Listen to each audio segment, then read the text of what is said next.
అందరికీ శుభోదయం. ఏంటి ఇలా కనిపిస్తున్నాను అనుకుంటున్నారా? ఈరోజు ఏప్రిల్ 5 నా పుట్టినరోజు అండి. నేను ఏదేదో ప్లాన్లు వేసుకున్నాను.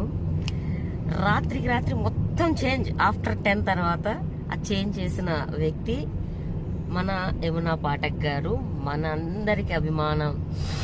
అంటే దేవాలయాలకి సంబంధించి చాలా ప్రత్యేకంగా, అంటే ఇప్పుడున్న పరిస్థితుల్లో పురాతన దేవాలయాలకి పునరుద్ధరణ అనే కార్యక్రమం చేస్తున్నారు.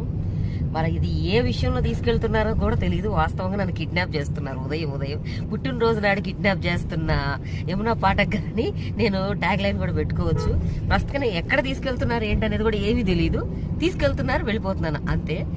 కానీ సంతోషంగా ఉంది. ఏదో చేయబోతున్నారు అనుకోకుండా. చూడండి, డ్రెస్సులు కూడా సేమ్ కలిసాయి. అస్సలు ఎక్స్పెక్ట్ చేయలేదు.